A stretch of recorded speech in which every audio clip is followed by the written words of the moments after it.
역사 공부하는 분들이 들으면 불쾌할 수도 있는 말을 한 말씀 드리고 시작하겠습니다. 대부분 주류 역사학자들은 근시안적인 시각을 갖고 있습니다. 비난하는 게 아닙니다. 여기에는 그럴 수밖에 없는 이유가 있으니까요. 일단 많은 역사학자들은 대부분 후원을 받아서 연구를 진행합니다. 그리고 이러한 상황에서는 뭔가 가능성이 있는 것을, 사실을 발견한다 하더라도 후원자가 원치 않는 너무 리스크가 큰 연구는 본격적으로 하기 힘든 것이 현실입니다. 그러면 결과적으로 현상 유지 외에 획기적으로 주장을 하기가 현실적으로 어렵다는 거죠. 그리고 많은 역사학자들이 가능성을 열어두면서도 이러한 이유 때문에 받아들이지 못하는 것 중에 하나가 바로 고대 문명입니다. 고도로 발달한 고대 문명은 주류에게 인정받지 못하는 역사인데요. 허무맹랑하다고 치부해버리기엔 그럴싸한 증거들이 많죠. 여러분이 한번 보고 직접 판단해보세요. 이 고대 문명 증거들이 과연 그냥 허무맹랑할지요. 1. 문명은 원래 멸망하기가 쉽다. 고대 문명이 발전했었단 증거를 말씀드리기 전에 그들이 다 어떻게 사라졌는지를 말씀드리겠습니다. 우리 대부분은 보통 우리가 얼마나 없어지기 쉬운지를 잘 모르고 살아갑니다. 하지만 인간은 누구나 죽는 데다가 우리의 문명도 코푼 휴지처럼 한 번의 쓰레기가 될 수 있죠. 가령 엄청난 전염병이 있거나 유성이 충돌하거나 태양이 폭발하거나 핵전쟁이 터지거나 심지어 외계인들이 공격해와서 지구상의 모든 게 싹쓸이 될 수가 있다고요. 고대 문명도 아마 그런 식으로 사라져버렸다고 믿지 않을 이유 뭐 있나요? 2. 생존자들은 원시인으로. 방금 언급했던 상황들 중 아무거나 골라서 그로 인해 사람들 대부분이 죽었다고 생각해 봅시다. 그래도 살아남은 사람들은 있겠죠. 운이 좋은 건지 나쁜 건지 모르겠지만 폐허가 된 지구에 홀로 살게 된 사람들이요. 그럼 이 사람들은 어떻게 될까요? 일단 살아남은 사람들이 기술에 관심이 많을 것 같진 않은데요. 발전소를 가동할 사람들도 죽었으니 전 세계의 전기는 빠른 속도로 없어질 겁니다. 더 이상의 재해를 막기 위해 안전 모드로 셧다운할 수도 있겠고요. 핵 발전소들은 냉각수도 식어서 없어지고 원자로 노심이 녹아 없어지게 될 겁니다. 전 세계 곳곳에서 체르노빌 참사 같은 상황이 생기게 되는 거죠. 그런 와중에 사람들이 기술에 관심을 갖진 않을 겁니다. 이 사람들이 제일 관심 있는 건 스스로 살아남는 거겠죠. 인간은 더 이상 먹이사슬의 맨 위층이 아니라고요. 기술이 사라진 땅에서 인간은 야생동물들의 먹이 정도밖에 안 된답니다. 생존자들은 구할 수 있는 대로 음식들을 모으고 사냥을 하고 머물 수 있는 장소들을 찾을 겁니다.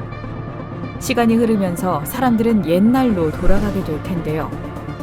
세 번째나 네 번째 세대로 넘어가면서 종말 전의 지구에 대해 기억하는 것들은 거의 없을 겁니다.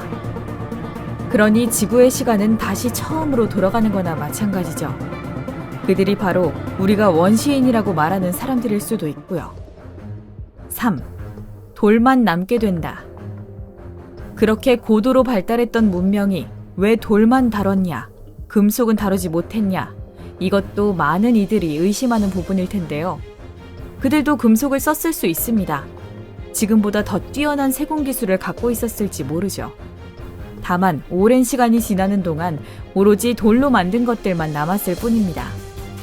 세상이 멸망하면 나무, 플라스틱, 금속 등등 돌이 아닌 것들로 만든 도구들도 싹 다 없어질 겁니다. 도로나 거리마저도 몇십 년만 있으면 아예 울창한 풀숲이 되어버리고 몇백 년만 있으면 건물의 철골 구조랑 다리들도 녹이 쓸어서 쓰러져 버리게 되는데 1만 년의 시간이 지나면 돌만 남아있게 되는 거죠. 고대 사람들이 만든 건물이나 조각상들이 오로지 돌로 만들어져 있는 건 그들이 돌에 미쳐서 돌을 세공하는 데 평생을 쏟아부었기 때문이 아닐 겁니다. 생각해보세요. 그 단단한 돌도 그렇게 잘 다루는데 그보다 무른 나무, 유리, 금속은 세공하지 못했겠어요? 보이는 게 돌 흔적뿐이라고 그것만 믿어선 안 됩니다. 시간이 지나면 우리의 첨단 문명도 바로 지금 우리가 보는 유적지들과 똑같은 모양이 될 거라고요. 4. 홍수 전설과 신들의 이야기. 돌로 된 구조물들처럼 단단한 실체가 있는 것도 아니지만 수천만 년의 시간 동안 여러 문화들을 타고 전해져 온 전설들도 좀 주목해 볼까요? 예를 들어 대홍수가 진짜로 있었던 걸까요? 한 사회를 아예 싹쓸이할 만큼 거대한 홍수가 말이죠. 이런 홍수를 경험한 문명은 세계의 종말을 경험한 거나 마찬가지였을 텐데요. 놀랍게도 거의 대부분의 문화권에서 홍수와 관련된 전설이 있죠. 멀게는 구약 성서에 있는 대홍수 이야기부터 중국이나 우리 전설에도 물난리 이야기가 있다고요. 그리고 신들에 관한 이야기들은 어떤가요? 인류보다 훨씬 더 높은 존재들로 엄청난 기술들을 갖고 있다고 하는 분들 말이죠. 이것도 거의 모든 문화권이 갖고 있는 이야기 중 하나죠. 무신론 고대 문화권은 거의 찾아보기 힘들잖아요. 이런 이야기들은 그냥 전설일까요? 아니면 사실이 섞여 있을까요? 만약 과거의 신들이 알고 보면 더 오래된 문명의 생존자라면 어떨까요? 홍수가 나고 모든 게 풍비박산 나는데 수로를 개발할 줄 알았던 고대 문명인들, 그들이 지식을 후대 다른 민족들에게 알려줘서 신으로 추앙받게 된 거죠. 유일 신이든 아님 바다의 신이든 물 정도는 거뜬히 다루잖아요. 그 신들의 어메이징한 능력들이 이걸로 좀 설명되지 않나요? 5. 고대 이집트. 좀 더 구체적인 사례들로 얘기 드리죠. 우리에게도 익숙한 고대 이집트. 이집트 같은 경우에는 초창기부터 문명이 완전 번성했다가 그 후로는 계속 쇠퇴했다는 걸 알 수 있습니다. 아니, 역사는 발전하는 거 아닌가요? 이집트가 갈수록 젬병이었던 사실 때문에 어떤 연구진들은 이집트의 고대 문명은 사실 잊혀진 고대 문명의 유물일 수 있다는 가설을 세웠습니다. 이집트가 엄청 발달했던 고대 문명, 이를테면 아틀란티스 같은 걸 정복했고 그 첨단 문명의 사람들이 피라미드를 세웠다고 말이죠. 예상하셨듯 이 가설은 다수의 지지를 받진 못했지만 이집트가 점점 쪼그라든 이유, 이거 말고 어떻게 설명하시겠어요? 6. 수수께끼의 고대 물건들. 고대 사람들이 만든 물건들 중엔 너가 왜 거기서 나와? 싶을 만한 것들이 많습니다. 그들이 만들 수 있을 만한 물건이 전 세계 곳곳, 의외의 장소에서 튀어나오기 때문이죠. 예를 들어 1912년에 오클라호마 윌버튼 마을에서 시 발전소 직원 2명이 커다란 석탄 조각을 발견했습니다. 얼마나 큰지 용광로 안에 넣을 수가 없어서 잠깐 보관해두고 있었는데요. 석탄을 잘게 쪼개서 넣으려고 부쉈더니 안에 완벽한 청동 항아리가 들어있었습니다. 이것저것 조사해봤는데 진품인 것으로 드러났고요. 대체 수백만 년 된 석탄 안에 이게 왜 들어있던 걸까요? 수백만 년 전 사람들이 완벽한 청동 항아리를 어떻게 만들 수 있었던 거죠? 남아프리카에서도 광부들이 광산에서 이상하게 생긴 단단한 굴을 파내는 경우가 많았습니다. 이 구형 물체의 표면에는 이상한 게 새겨져 있고 뭔가 도구로 쓰였던 것 같은데요. 도대체 수백만 년 전 사람들이 동그란 굴을 무슨 수로 왜 만들었냔 말입니다. 아무도 그 이유를 설명할 수 없죠. 주류 학자들까지도요. 7. 도구의 발견. 방금 소개해드린 것처럼 뭔지 잘 모를 물건들 말고도 유용한 일상 도구들도 수백만 년 된 돌덩어리 안에서 발견되었답니다. 1936년 텍사스 런던에서는 4억 년 정도나 된 돌덩어리 안에서 망치 머리가 발견되었던 적이 있었는데요. 어떤 사람들은 돌덩어리가 700년밖에 안 됐다고 주장하지만 이런, 또 이렇게 음모론 생성인가요? 1944년은 뭐야? 1944년에는 10살짜리 소년이 석탄 안에서 종을 하나 발견하기도 했습니다. 이 석탄은 3억 년 된 걸로 추정되었죠. 3억 년 전에 만들어진 종이라 설명해 주실 분? 이상할 정도로 오래된 물건들을 발견한 사례들은 이 밖에도 굉장히 많습니다. 심지어 1800년대 전에도 이런 발견들을 했던 것으로 기록돼 있죠. 발달한 고대 문명을 뒷받침해줄 증거가 이렇게나 많은 겁니다. 8. 발달한 고대 기술.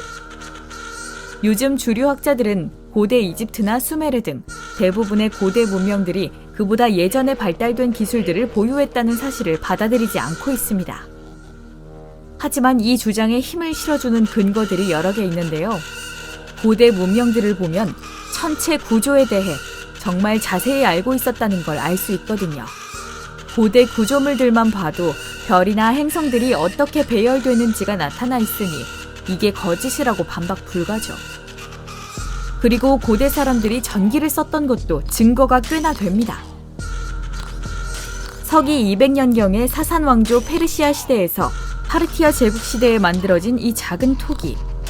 높이가 겨우 15cm 남짓인 이 작은 토기는 현대의 배터리와 아주 흡사한 원리를 가진 고대 배터리로 추정됩니다.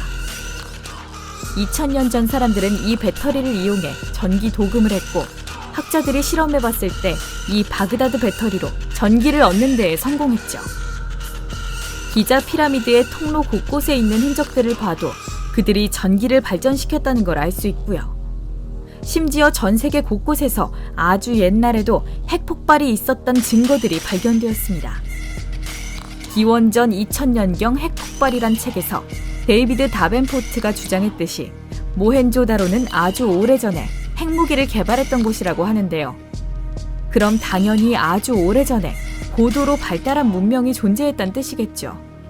그들이 핵폭발로 인해 멸망했을 수도 있고요. 어떤가요? 고대 문명의 떡밥들이 생각보다 많죠?